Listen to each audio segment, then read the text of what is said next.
The objective for this video is quite simple. I wrote it down. Number one is the six questions from Econometrics, the 19.3 that I specified previously.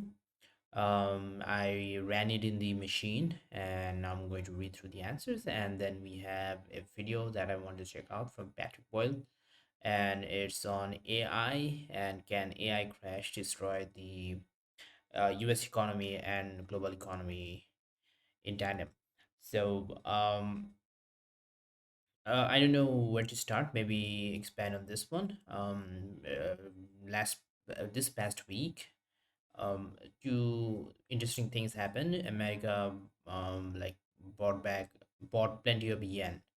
I think 10 to 15 billion worth of yen, and interest rate kind of spiked. The treasury yield, the 30-year treasury yield, interest rate on that basically high, because the foreign investors, basically not foreign investors, the other countries, the foreign countries that usually hold American bond, they were selling them off, causing the price to go down, as a consequence of which the interest rate goes up.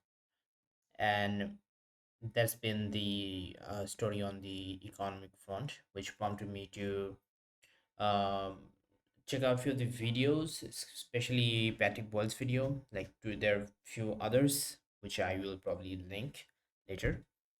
But the gist of it is the US economy basically,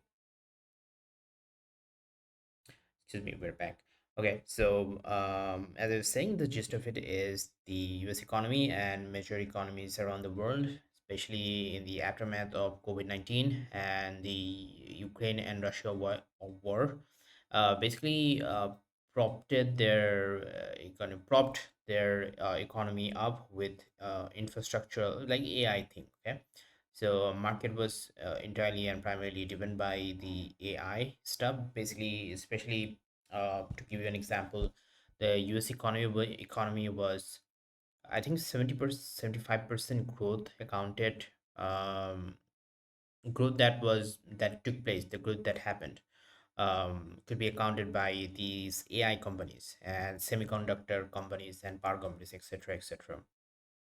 And the unfortunate thing about that is they're not making any profits, and as a result, these companies are losing money, and it is eventually, I think, is going to be the case that the investors are going to see through it, and they're going to stop investing. The equity market is going to crash, and we'll have a collection of bad issues, including recession, including high inflation, and like the Fed is going to try to do things, but they're also trapped in the shackles of debt. This past week, 40 trillion, I think, was the number. The US debt basically increased to 40 trillion now, and they're making like billions worth of, like, per day or per second, I don't know the math. They're making in debt payment in billions for like small increment of time. That's been one thing, and the second thing is the US is so much encroached in debt that I don't think they can run this gambit for a long time, as was the example of South Korea and Japan.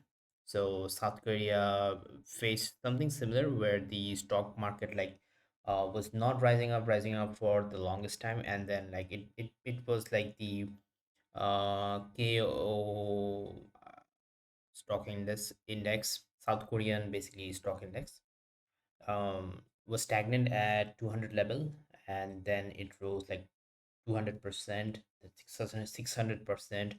It went from 200 to, I think, all the way to 700, and then it crashed. It rose because of two companies, Samsung and the other company, which probably had something to do with memory billing or something. I'm getting the specification, but it collapsed, and as a result, well, the result wasn't good for South Korea.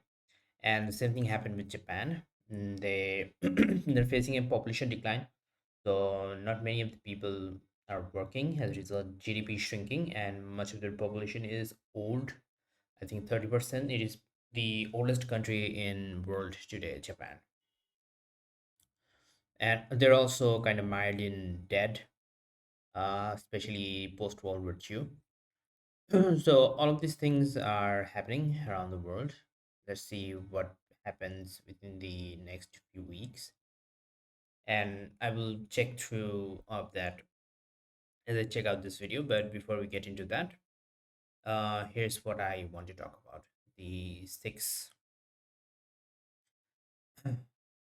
questions I had. I want these answered.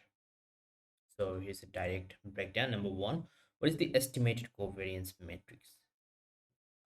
We learned about this in I think 19.2 or maybe 19.3, and maybe I'm currently doing 19.4. I could be uh, mistaking the number, confusing the number. Be confused about the number six.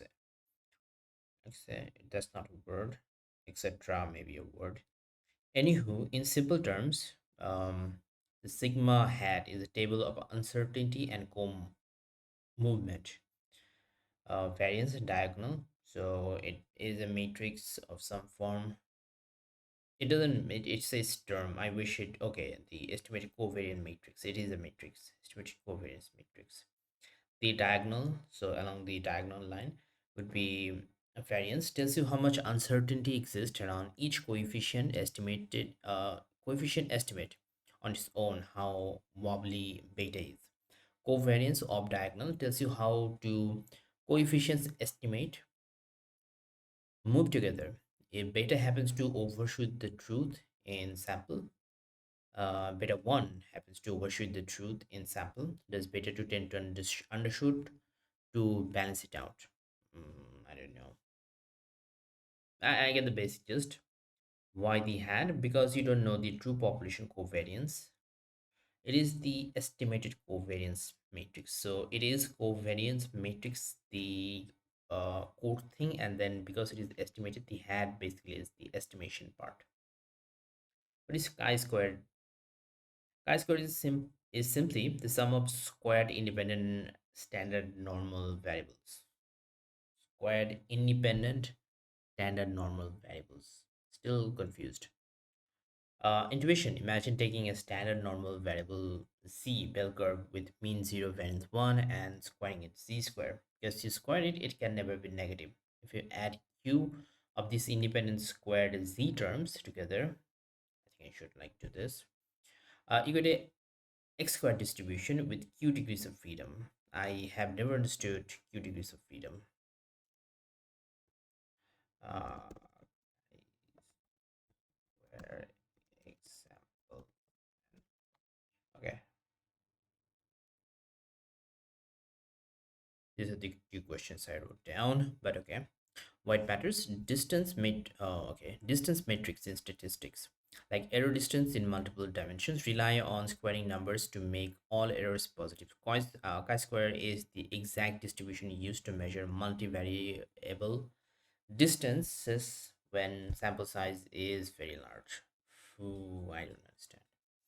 What is Slutsky theorem? Slutsky's theorem is a mathematical pass that allow you to replace unknown population values with sample estimates in large data sets without ruining your probability distribution. Okay, I figured as much. Figured as much, right?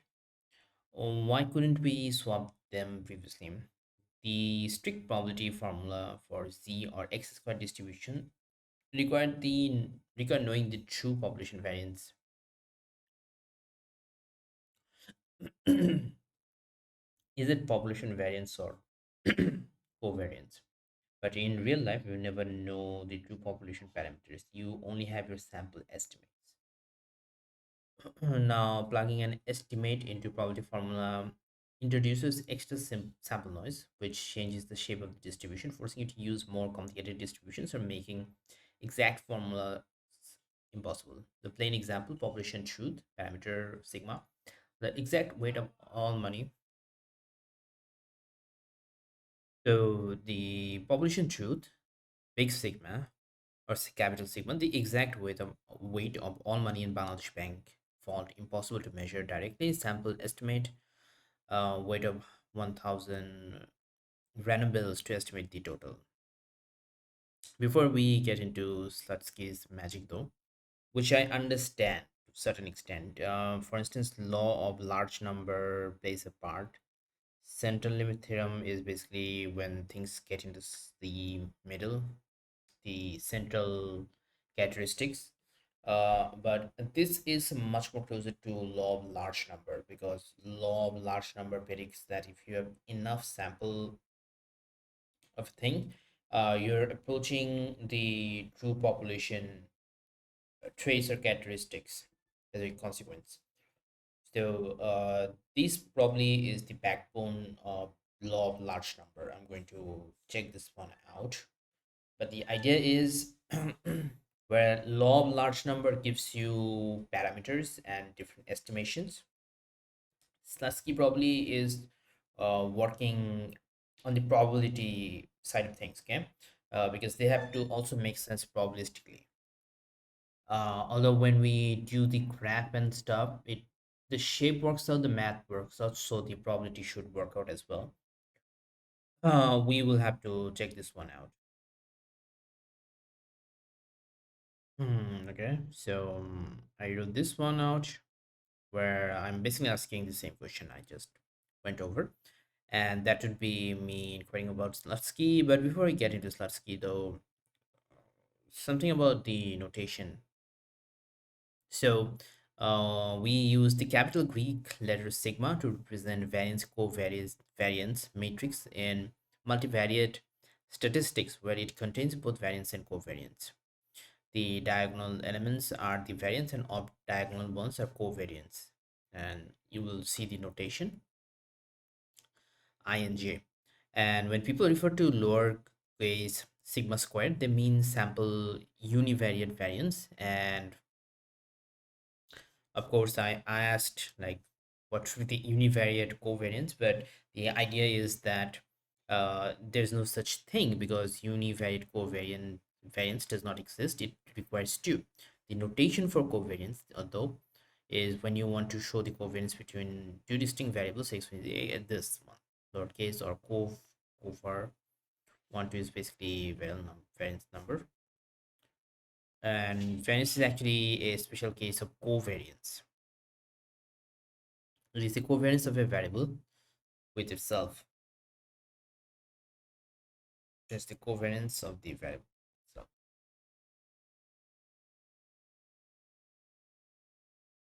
okay. So back to Slutsky. The Slutsky proved mathematically that as your sample size grows large and becomes infinity, your sample estimate sigma hat gets so close to the population true population sigma that you can swap this straight with the formula and the test statistic will still behave like a standard Kuiper distribution. Y is to the ellipse and ellipsoid when it comes to equal distance boundaries. Look across different path, the special dimension when okay line est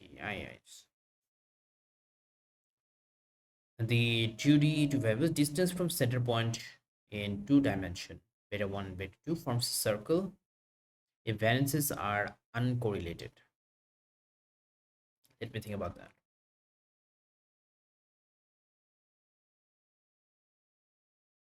Because regression estimates are correlated, that I still do not understand this. Their covariance equals zero. Um, Unrelated. The circle gets stretched and tilted along the direction of correlation. I wish someone like showed this visually. I need a visual guide for this thing. Find. So this one I wrote, and then what is an OLS sample? An OLS sample simply refers to a specific set of observed real-world data point, e.g., a data set of 500 household that you feed into ordinary least square. Okay, this is ordinary least square. regression software to calculate your numerical outcome.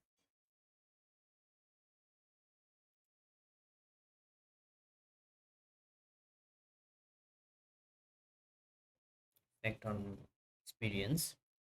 So imagine a 2D map where the horizontal axis is the effect of education, beta 1, and beta 2 is the effect of the vertical one is the effect of experience, the target point, the order it should be ordinary least square.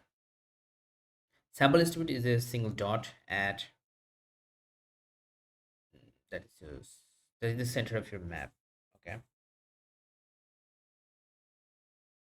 Testing coordinate pairs. A researcher proposes a hypothetical combination, say 2 and 1.5, running the joint F test. The F test measures how far the proposed coordinate sits from your OLS center point, taking into account sample noise and variable correlation. Pass and reject. As inside the ellipse, up to the center, F score is small. This test says the pair is actually plausible given the sample data. Rejection outside the ellipse. If someone proposes this like two data points, 10 and negative 5, it's just away from this far away from the center, and as it does, the F score explodes, which means F score is higher than C. The test says this pair is way too far from our real world evidence, rejected. The confidence ellipse is simply the drawn boundary line containing every single hypothetical pair on the grid that passes the F test. Okay, I understand. I understand. It's not rocket science. I'm going to do this with my cursor. So imagine this is an ellipse. This thing is an ellipse, and any point outside is basically going to be rejected. That's it. And I have the my laptop is heating up. So what I'm going to do is stop here. Check out the Patrick Boyle video on my own.